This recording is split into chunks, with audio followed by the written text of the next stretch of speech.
Hi, I'm Suzanne Etche with Real Appeal and Keller Williams Realty. I wanted to take a moment and talk to you about the highs and lows of decorating and design, and more importantly, what is a thoughtful renovation?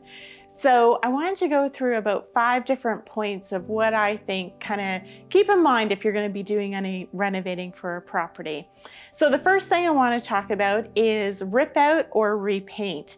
So the cabinets and the mantle behind me, these are original to the structure of the house, and the homeowners, when they did the renovation here, this was all repainted. So this again goes back to the high and low. If there's something you can work with the property that can be transformed to an asset, kind of keep that in mind. It'll work towards managing your overall budget. Let's go this way. I want to talk about one more item. So sometimes the original function of the house wasn't necessarily the best layout. In this particular property, this was the original dining room, and the dining room now was the original kitchen. The kitchen, let's go this way. This space here in the dining room was a funny, almost octagon shape to the original house. There was a little bit of a half wall here, and it really closed up the space.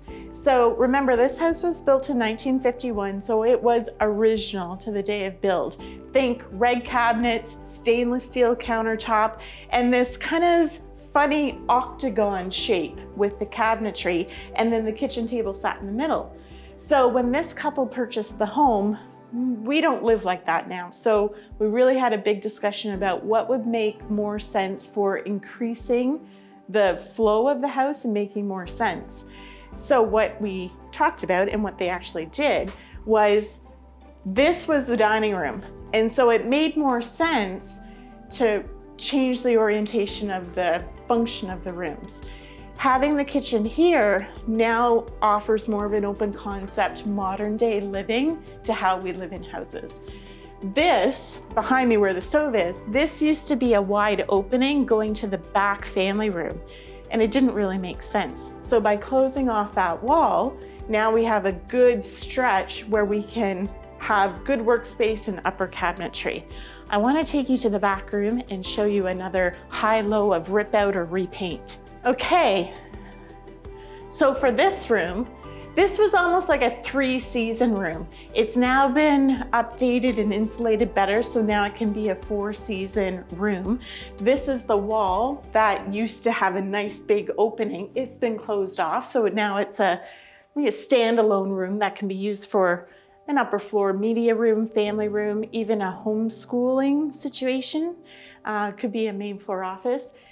But behind me, this used to be teak built-in cabinets, which weren't really the best of the best. It was okay to say goodbye to that. And what the homeowners decided to do was do new built-ins, and this was a great concept of what to identify to rip out versus keep, and I think it was a good decision to rip it out and rebuild.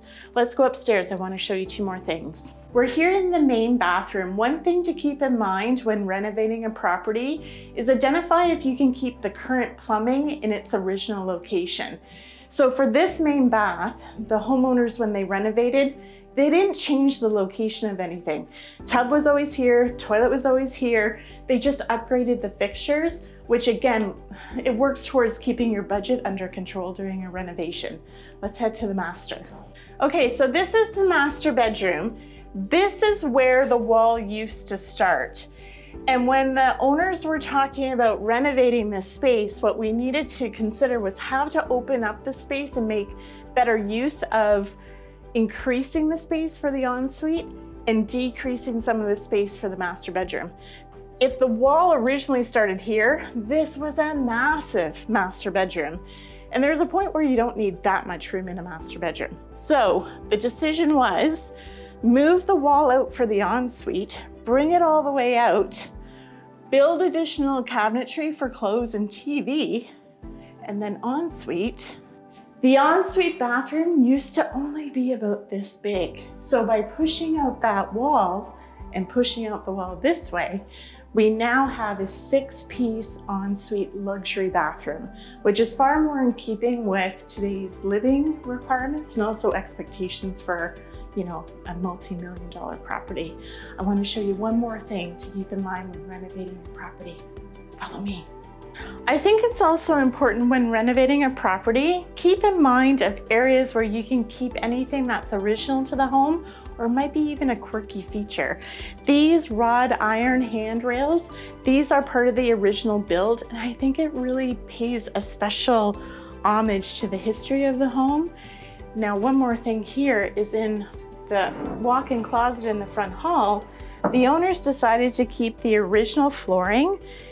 It's kind of fun and quirky, but they also kept the velvet flocked wallpaper, which really, the whole main floor was decorated with this wallpaper. So these are some of the things to keep in mind when you're renovating or decorating and spending a lot of money on doing a big home renovation. This is the stuff I love to talk about with homeowners. If you're planning a renovation or you want to talk about the difference between spending the money to increase the value of your property, or does it make sense to move rather than spending the money? Give me a quick call or a text at 519-546-3555. We can talk more about your specific property. Thanks, have a good day.